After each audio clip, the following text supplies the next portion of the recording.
And if we're being honest with ourselves, technology is incredibly advanced, and we're making strides that can push things even farther.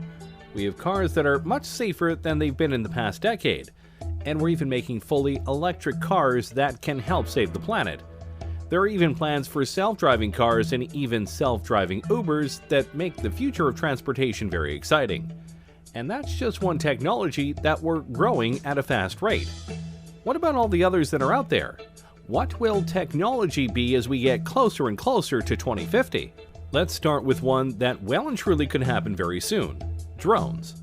Wait a minute, drones are already here. And yes, they are. But more times than not, the drones you are seeing are small, piloted by people who are just trying to have some fun, or the ones that are used by the military right now for strikes and surveillance. All very fun, but in the future, drones could be an integral part of our daily lives. You've likely seen shows and people talk about how in a few years drones could be the new delivery services. Anything from pizza to Amazon packages and more. And honestly, that's very probable. Drones right now can be incredibly sophisticated, and some TV shows actually use them for sweeping and aerial shots as they film. It's very cool, but to do deliveries, they'd have to be a little bit more programmed, as human error no doubt would be a very big buzzkill. Not that it's impossible right now, it's more of a question of numbers, logistics, costs, and making sure that the deliveries themselves are done in a methodical and careful manner. After all, it's bad enough when delivery people don't care enough about our packages and they just throw them onto the porch and potentially break stuff. The last thing we need is that to happen with drones. But by 2050, we may not only have drones delivering our packages, we might be looking up at the sky and seeing drones flying all over with incredible speeds and accuracy. And they potentially could be all run by AI.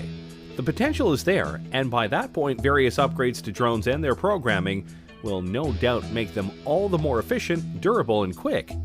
And potentially, they could go beyond basic deliveries for people and do emergency work. Imagine a drone taking a vital piece of medical material to a hospital to ensure it doesn't get stuck in traffic, or helping watch over an important convoy to let people know on the ground if there's trouble. There are many ways that drones could affect our world. The only question is, will we let them by 2050? Let's keep going with transportation, shall we? Right now, one of the biggest ways to get around the countries we live in are trains. Trains ferry people and all sorts of cargo around in an efficient and reliable manner, which is why they've been in use for hundreds of years.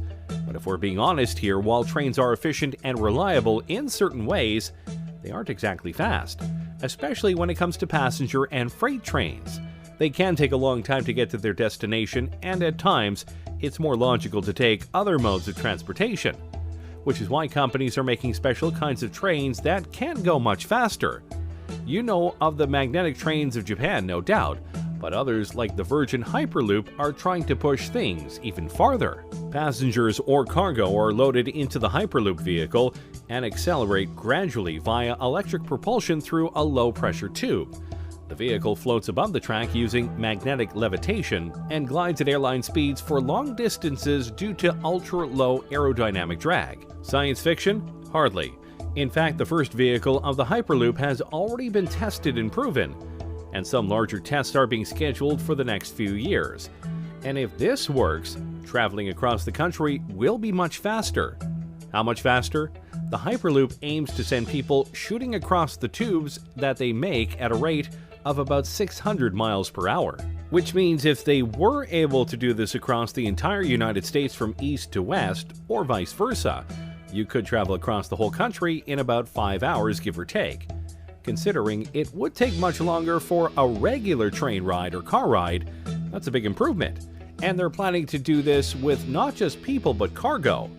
Imagine being able to ship something in the morning on the west coast to the east coast and know it will get there before the day ends. That is quite impressive. Plus, the tubes would be built underground as to not disturb wildlife, and they will go and make it in a way where there are no carbon emissions. So they're fast, they're reliable, and they won't harm the planet. Seems like a win all around. Of course, you do have to wonder what it would be like to be on a 600-mile-per-hour train thing, but hey, we'll just find out soon. And by 2050, this could be one of the main modes of transportation around the world. Before we show off even more technologies we could have by 2050, be sure to like the video and subscribe to the channel. That way you don't miss any of our weekly videos. Okay, we've had some fun ones, but now let's go deeper down the rabbit hole and talk about the ones we all fear. AI. Yep, artificial intelligence. And no matter what way you look at it, people are seriously trying to make it happen, and make it happen soon. AIs are literally everywhere, including in your cars, and in your homes via devices like Alexa, which are indeed forms of AI. And there are things like Watson that is so smart that it could beat two Jeopardy legends. So by 2050, AI could be so advanced that our cultures, our world, could literally be run by them in a logistical and computing sense, or in a Terminator humans are obsolete sense. And believe it or not, we're closer to that than you might think. Google's DeepMind isn't there yet, but really I'm sure they'll probably discover those things along the way. And by 2020, it's possible their computer could be superhuman and could be conscious, Pearson has said. That could be the beginning of the end, really. Is Judgment Day inevitable? Maybe, maybe not. It just depends on how far we go with AI and how much we're able to control it, or if we can't fully control it once they reach certain levels of intelligence. Of course, for all of our worries about AI, there is a chance it could be all fine. Imagine if the lighter side of sci-fi comes through in regards to AI, and we get a bright future powered by AI. Think about it. What if by 2050 we each get our own unique AI? We could customize how they sound, how they look, and basically have a BFF that'll help us out in life in various ways. Remind us of things like Alexa, guide us in homework and fields of study, be a being that we can bounce ideas off of, etc. If that form of AI came through, then by 2050 we could live in a utopia where AI helps us be better. Until they revolt and we have iRobot going on. But hey, let's not dwell on our potential doom. Let's show off another technology that many people are hoping for: space travel. Yeah, when you think about the decade we're in right now, the 2020s, the biggest goal of the world by far is to get to Mars, and possibly beyond it. But it's not just about landing there, though that would and will be a crowning achievement for humanity in the decade and in recent times. More importantly than just landing there, though, is the ability to start setting up the first human colony on another planet. We've been to the moon many times, but we haven't tried to live there for various reasons. Mars seems to be the place where many feel we can go in order to live amongst the stars, and many speculate that by 2030 at the latest, barring setbacks, accidents, and other things obviously, we could not only be colonizing Mars but having regular shuttles go there so that people can see the red planet for themselves. We will see first people going off to Mars, and then robots will do some basic stuff, like making basic materials on Mars, Pearson said. We're going to have to do that because only so much can be brought into space. Of course, there are numerous things that need to be worked out before such a thing could happen. But we have top men on this, including Elon Musk and the SpaceX program, Jeff Bezos via his Blue Origin company, and more. Each of them, and NASA among others, are working on not just getting us back into space, but getting us there via cheaper, smaller, and reusable spacecraft, something that honestly has been a setback for the space program over the last 20 years. But if we are able to do it, if we are able to get to Mars, get there faster, and be able to colonize it, then by 2050, who knows where we will be? We could have multiple colonies on Mars, maybe some on the moon, and maybe even colonies on moons like Titan and Europa, which some think could be even better places to colonize than Mars. It's possible, but obviously Mars is the place that we are aiming for right now. With each step into space, humanity grows larger in the universe, and who knows just how many of us will be out there by 2050. Alright, now let's dive into something really sci-fi: prosthetics. Yeah, I know that right now prosthetics are very limited and at times a bit pointless, but if we were able to fully utilize computer technology to its fullest and make prosthetics that are fully compatible with the human brain and body, then the sky is the limit. We could enter an age where cyborgs are not just welcome, they're commonplace. And yeah, it may seem like we're far away from that, but we are getting closer to that point. James Young, a 25-year-old biological scientist, has a prosthetic arm, with a personal drone and built-in flashlight, and a French artist is using a prosthetic that doubles as a tattoo gun. That's pretty cool. Imagine if a police officer loses an arm in the line of duty. Usually that would mean the end of his career. But with an advanced prosthetic, he could literally be better than ever if it were advanced enough. The biggest problem with these fake limbs is that most of them are plastic, meant to convey that the arm or leg is still there and thus still usable. The bridge to cybernetic implants lies in the brain, being able to use the computer tech to sync with the brain and give accurate commands. We haven't fully bridged that gap yet, but when we do, dang, life is going to get a lot more interesting. And don't forget, these prosthetics could be used in many ways other than helping people with lost limbs. They could be put onto other objects, or potentially even be worn as exoskeletons when needed.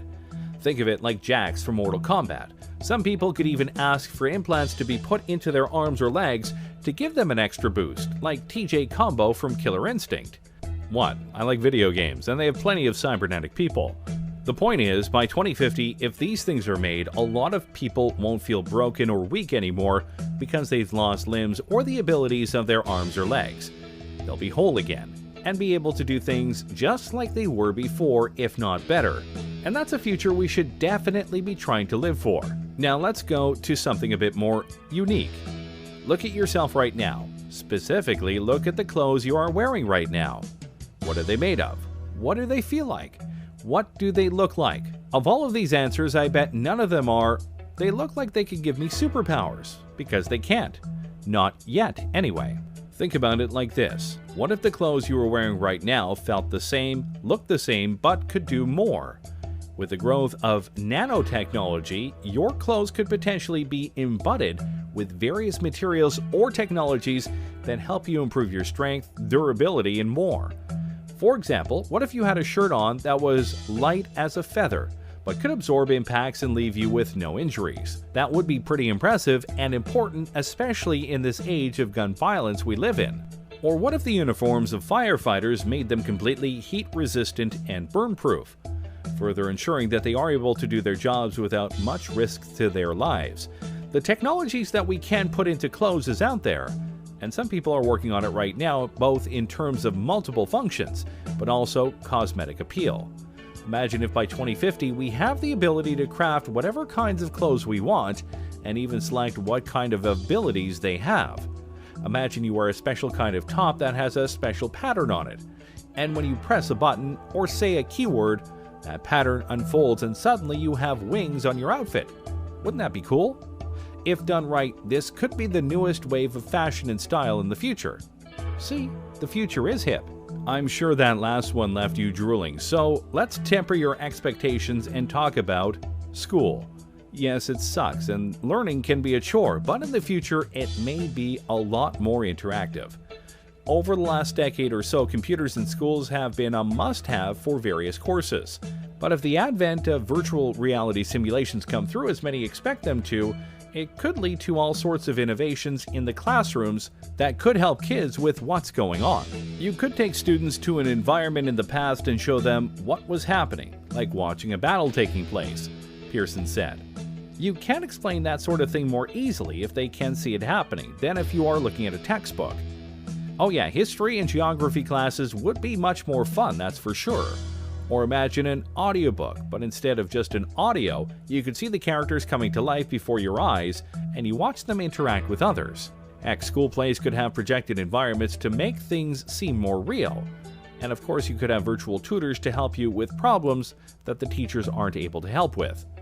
Education is definitely something that can benefit from advanced technologies, and by 2050, our school systems could be so revolutionized that you have to try really hard to fail class. Though I'm sure some of you would still try. Finally, let's talk about something that I'm sure you'll be horrified to hear. In the future, you likely won't need a phone. I know you're stunned, but think about it. Right now, smartphones are becoming more and more advanced every single year. New features, new programs, etc. But by 2050, your phone won't likely need to exist because you'll have access to it and more via something else. What exactly? That depends on the technology. But for this example, let's imagine a wrist gauntlet. Instead of typing up a number, you simply have to say "call mom," but obviously the gauntlet could do much more than that. It'll likely have a holographic screen that you can use to look up information on a much bigger keyboard. And depending on what sci-fi future you believe will have, it'll have things that can scan objects, detect dangers, warn you about upcoming problems, and may even have an AI companion. So yeah, your phones are important right now, but in the future,